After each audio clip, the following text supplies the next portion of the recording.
Hi, everyone, and welcome back to another show. My name is Tyler, and I'm here with Matt, the founder of ORATS. ORATS is an options analytics platform built on top of over 15 years of historical options data, and our dashboard is integrated with Tradier, meaning you can research and discover trades on our platform and then seamlessly send them through to your Tradier brokerage account. Today on the show, we're going to discuss how to calculate macro event volatility from the options market and review an article that Matt wrote recently on the topic. Matt, do we have any positions to review this week? Yes, and I could go to the trade journal and find them a lot easier than before. So our trade journal is in beta. So if you'd like to join, just email support at ORATS, ask to join the beta. It's for paper trading only right now. So I could go to the trade journal. I could go to the last 14 days. I could go to all. I could go to whatever. Finally, go to the last 14 days and sort by entry. Um, it was the 18th the last time we had it. So this shows us up, but the market's down today, so we're losing a little bit on that. But um, that's the trade that we got into. Yeah, so today I'm excited. This is a new analysis. Um, I'll show you the reason why we've done this analysis. So I'll go to our options chain. And what we see is you could see that there are bumps in this. Like, so the gray represents the at the money. So that's one way to look at it. You could also go to our trade builder and see these bumps right here, Tyler. Like you could tell that it's a little bit choppy. So Yeah, we also have in the Outlook a IV term structure graph that shows it a little bit clearer. okay, yeah, that's another. You're right. But That's another place. lots of ways to look at the term structure of volatility at ORATS. Yeah. So what you'll notice, and especially with all of the 0DT1, et cetera, the weekly expirations, is that the IV. So this isn't that. This is the term structure here. So you see how choppy that is. So the goal, it should be a rational term structure in order for arbitrage and that to hold. However, what happens is you'll get two things affect these. It's weekends and holidays, the way you account for those, and also if there are any events coming up on the day when traders will generally add some volatility. It's much like an earnings event where the implied volatility goes up, and then after the big move on earnings, the volatility drops. So this is a similar type of thing that happens, and the goal of our analysis, which I'm doing kind of in an alpha mode, is to smooth out that term structure and present a better way to deal with weekends, and B, how to find and summarize the bumps that are often associated with macroeconomic releases. Does that make sense so far, Tyler? Yeah, it does. I just want to step back a little bit and maybe have you explain, like, because I'm curious as well, like, why make a rational term structure? And that's question number one. And question number two is, don't we do this already for stocks with earnings? So how does that all kind of relate to the macro event structure here? Right. So I would liken it more to our borrow assumption. I'm going to answer your question, but I think it might help with that analogy. So if you get call and put implied volatilities that are different from one another, and your question is why smooth, why get rational? Well, the rational thing is it should never in volatility assumptions, Black-Scholes, etc. That should never happen. You should never have premium that is valued differently on calls and puts. And so what we do is we say, well, the only reason that they'd be different is for kind of interest rate reasons. So interest rate meaning any rates like dividends, borrow rates, or the assumed interest rate level. And so we solve for that interest rate using residual yield, and then we try to identify the amount that should be in borrow, and we line up the call and put implied volatilities. So that's a rational thing to do to do that. Now, your question is, well, why have a rational skew of the term structure? Why it's just the term structure? Well, it, the Black-Scholes formula is just a model, and that model should, if it's bumpy, or especially if it's bumpy consistently, it's hard to make decisions based on that bump, because if you are saying, well, Friday has 5 days to expiration, and then Monday has 8 days to expiration, that implied volatility on Monday is going to be much lower. You're going to be buying Monday, when that's not really a rational thing to do. You want to see what the true effect of the weekend is, both from a historical and an implied volatility, and try to smooth that out. So does that make sense so far for why you'd want to make a rational skew that way? It does, and it reminds me of a lot of questions that we've gotten over the years. We have a lot of people coming to us, and a lot of people, I think, don't realize there is no standard volatility number. Like, there's no volatility number reported by the exchanges or anything like that. Like, it's a calculation, right? And I think that's important to know, because you see graphs like the IV term structure we're showing here, and a lot of people might say, "Oh, that looks normal." Right, like that's what it should look like, but in fact, it's all just a calculation, and kind of what we're saying, or is what I'm hearing from you, is that we want to make the most rational calculation so that you can make the best decisions given the data. Yeah, very well said. And so that's the way you want to think about it, right? So when and that's what ORATS does. What I think we do better than most is, the first thing you have to do is find a very good at the money volatility. We haven't really talked about that, and that is found using this kind of smoothing of the monthly or the expiration strike by strike, and strike by strike skew. And so I'll just flip to that real quick again in our chain. So you could see like the purple and cayenne for call, purple for put, pretty clever. And you could see that there's a if you click on it, it's hard to see with SPY or with SPX, but there is a line behind that, and we draw that line through the weighted average of all the implieds, and then at the 50 delta we report that as the at the money. So that's the first step. That's difficult to do. It's actually one of the hardest things that I've done. It seems easy, but it's not.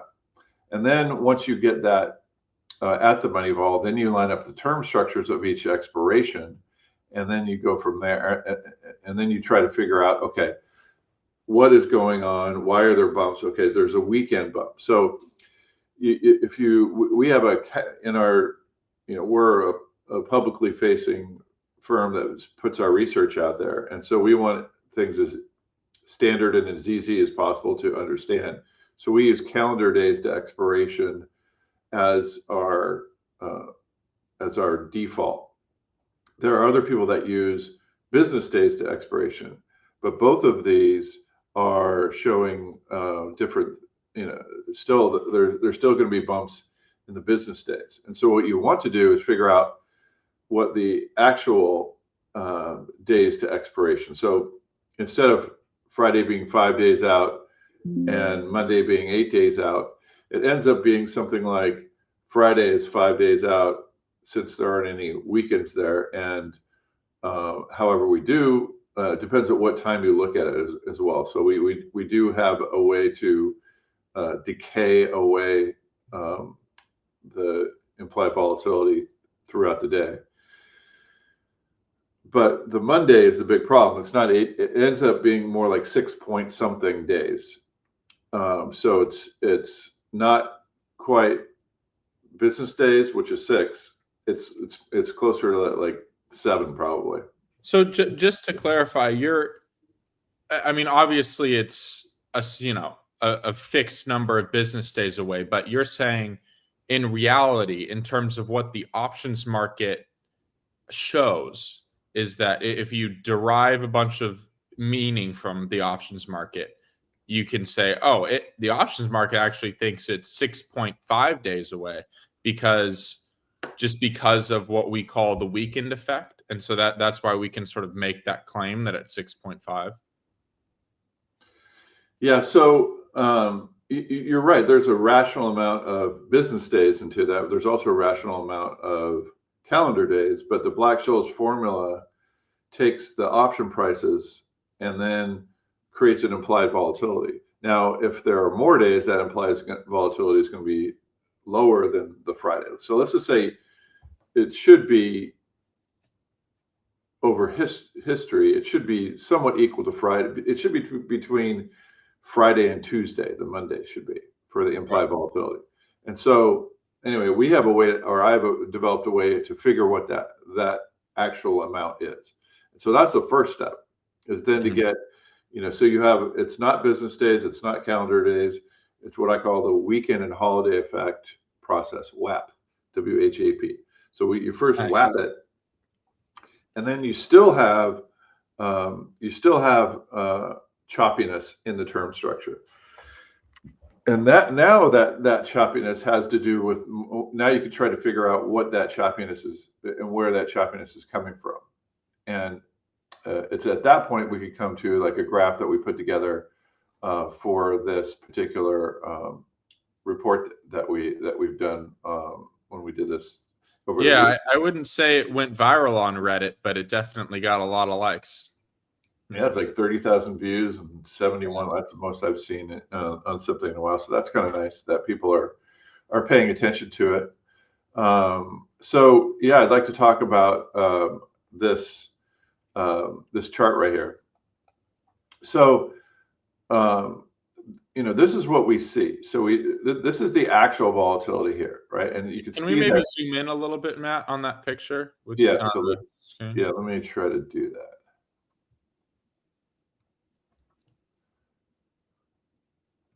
Yeah, that's better. Okay. So this is the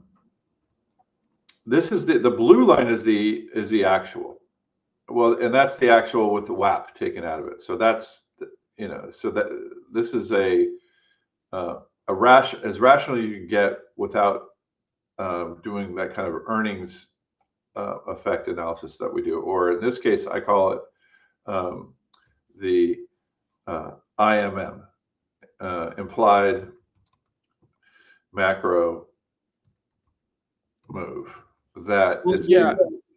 It does look very similar to how a stock chart looks with the earnings effect. You sort of see that big jump on a certain week.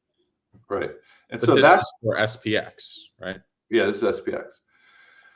So what you want to do is you want to say, well, this should look like this. So this red base volatility is a rational, or at least more rational. You can see a little bit of a tick here, and perhaps a little bit more of a tick there. But this is kind of like as smooth as we could get it to make a rational term structure.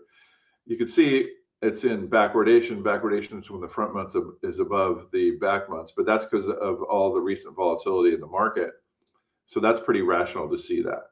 But what we want to take out are the bumps. So that's the more difficult part. And ORATS has a kind of earnings extrication process that we could then say, we take this out. What is the additional move? So it's 1.56 times whatever the base volatility is the amount that we will then take out, and then we make a rational skew. And then what you want to do is you might say, well, that's not when you trade, you're not going to get this red. You're going to get the volatility that's implied here. And that's true. But now you're not really analyzing the volatility. You're analyzing what I think is the base volatility. But then you could, like we do in earnings, and we analyze earnings effects.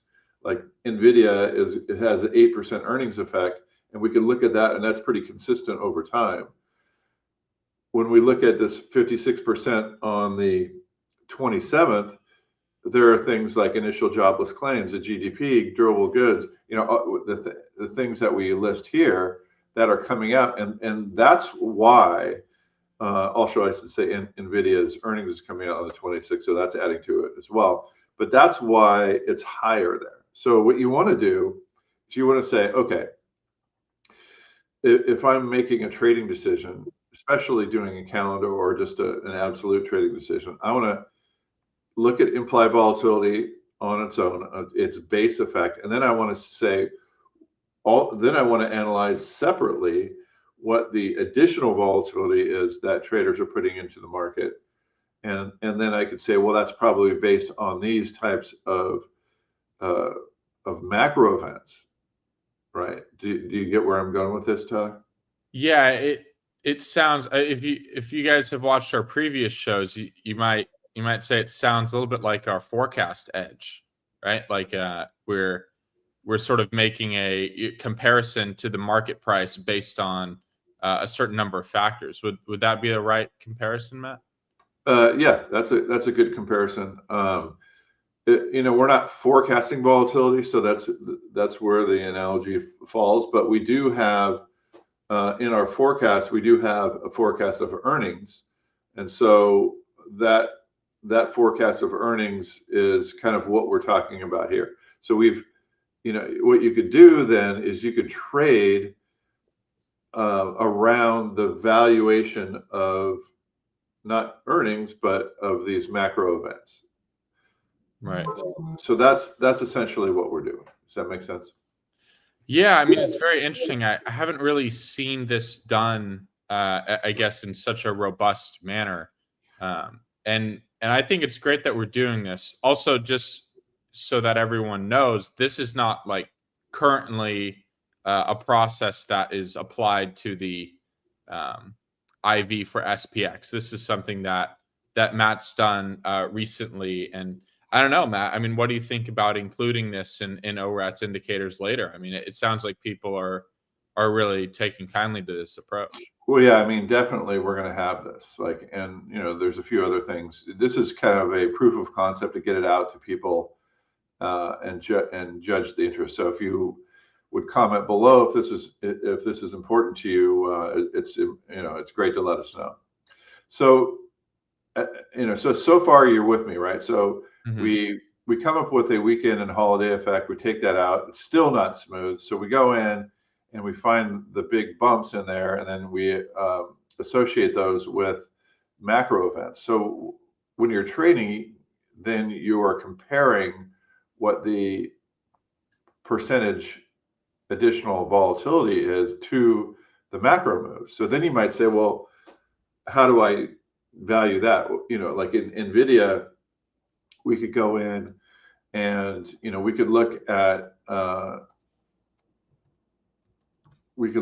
past earnings, and we could say, well, right now it's implied at 9.5. It's usually implied at 8.2, and it only moves on average at 7.6. So that's probably an expensive earnings amount for Nvidia. So you see where I'm going with this, Tyler? Yeah. All these vols in Nvidia might be a little bit overdone. If you look at historical earnings moves alone. Yeah. So I think the next step is to say, well, what on average are these macro events implying from an additional volatility perspective? Right, and I think a big reason why this is important, it's not just for sort of, I guess, what you could call like arbitrage around the extra IV from these macro events, but also deriving a smoothed sort of volatility curve that you see here is really important for analyzing SPX historically versus itself, so that you can apply better signals to strategies. And that's something that we're working on right now, Matt. But I think that's a big reason why it's important for like X earnings too, is like, well, why develop an X earnings implied volatility? It's because you want a better way to compare, in this case, SPX with the X macro events. You want a better way to compare SPX now to SPX 3 years ago, or to other ETFs and stuff like that. Right. So it's like NVIDIA, is a good example. So the volatility, as most people know, goes up, up, up, up, and then crashes down, up, up, up, crashes down, up, crashes down. So if you want to know what the earnings is, like, it depends how close to earnings, the earnings date it is, just by the effect of, the 1-day volatility versus, how close it is to happening. So that's difficult to do. But if you say what's the average implied volatility for NVIDIA, well, it depends where you are in the cycle, which is kind of a bad answer. What you really want to do is you want to do the X earnings implied volatility for NVIDIA. And if you do that, what you'll see is a less volatile, it's still volatile, but the volatility here is coming outside of earnings time, and it's a lot, more. I would say it's a lot closer to what like a volatility should be in a particular asset that didn't have quarterly 1-day jumps that are expected like earnings are. So you could see that, like, earnings are low or high, and you could then isolate the earnings effect like we did earlier, saying that the 9.5% that's implied right now is probably high from a perspective of a historical perspective of actual moves and implied moves. So I'm mentioning that because I think you do the same thing for these macro events. And so one of the things that we've done, Tyler, and you were kind enough to get this and parse it out for me. So you gave me all of the macro events, and I studied them back to 2023, and what the average, and then deduced based on these types of analysis, what were the average moves associated with each one of these bigger macro events. Are you clear on that so far?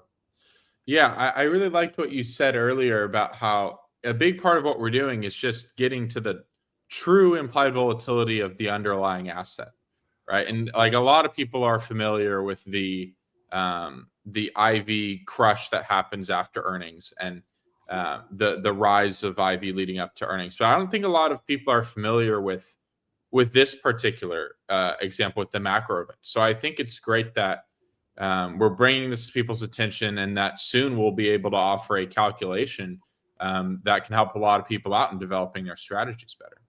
Right. So, we'd in effect have an X macro event volatility for SPX, and then be able to talk about what the implied additional moves are. And so people could then, look at these historically and come up with some type of a strategy based on that. So, for example, so we see these macro moves on these certain days. And so what we've done, by the way, this is our calendar. It's kind of cool to see this graphically at what time it comes out. This is in the ORATS dashboard. But so what we're saying is, over the weekend, we said February 27th has a high implied volatility. And that's just, we thought that there are, several significant things coming that day. There wasn't really anything on the 24th. That was yesterday. That was just a continuation of market volatility. But what we've done is we've said things like, let me see where I said these things. I didn't put it in here. Yeah, so unfortunately, did I not put this in here? Yeah. So in this article, I don't see it, but what we've done is we've gone through and we've said, GDP, the price index has, a certain additional volatility associated with it. The initial jobless claims has a numbers associated with that you could then either average and compare or whatever with that. So we'll be adding these kind of analysis of the actual moves, much like we do for earnings. So you could then compare this 56. You could compare this 106. This is a big move for non-farms on the 7th. So I mean, there's some big moves, and these change a fair amount. These aren't that steady. Throughout the day you'll see it changing, and as new information comes in, those will change. So this is a pretty big deal, I think, going forward for. Especially, there's so many more short-dated option traders, and this means a lot more for them. So this is kind of why we're coming to releasing this type of information, Tyler. Yeah, I think it's fantastic. I mean, I think it's something very unique, and definitely follows our a lot of what we do, which is just giving you the smoothest and best volatility surface that you can perform analysis on and get some signals for your strategies in a lot more I guess honest way. Like it's really hard to derive good signals from data that isn't smoothed like this, right? I mean, because the Because option market. you have to isolate earnings on its own, and it makes it much more rational to like take the earnings out. In this case, we're taking economic events out. And then what you could do is compare that to economic events historically. And so that's what you're actually, when you're trading that month, you're essentially trading the standard base volatility, and you're trading that additional volatility too. And again, if people are interested in this, we'll take the analysis farther, including even like down here, we're showing exact times that these things are announced, and so you could see where the volatility goes during the day after these, and you could then imply those. So that's going to be really exciting to kind of get more granular, and which makes more sense with the zero DTE trading. So when a economic event is announced at 10 a.m., it'll be implied volatility before, and we will have ways to calculate where we think the volatility should fall to. So that's outstanding information to have, that you could then come up with trading strategies around this types of data that's very difficult to come by. Yeah, it's very exciting where we're going, not just with this, but with intraday, like you said. So yeah, very excited for that too. I don't really have a trade for today, Tyler.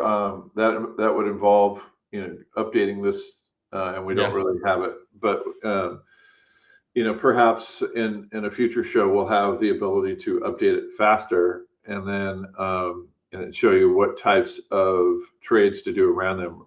With like, so for example, over, if you could have done this Friday, you might have sold this month, or it depends. Like, this looks actually cheap.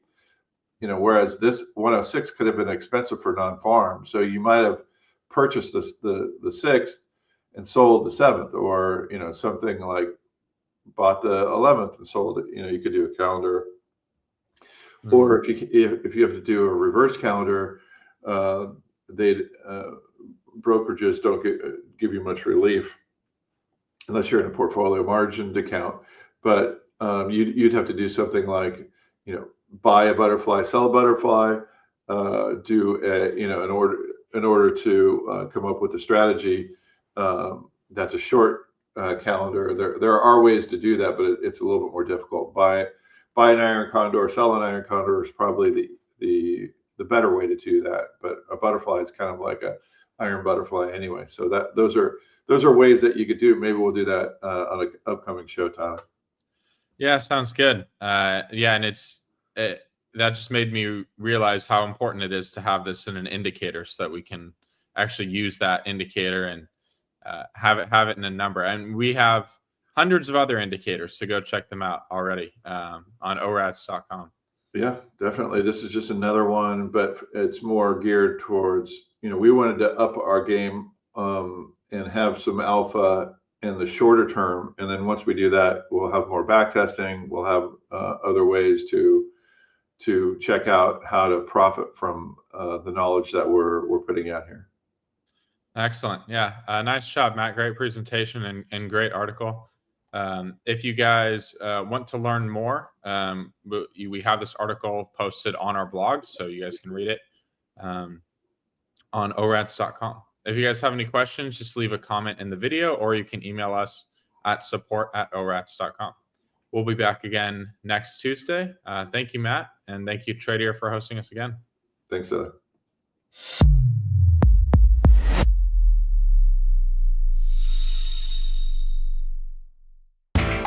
You know how the financial world goes. Here comes the buzzkill. Please make sure to take some time to read this boring disclaimer. We will owe you one.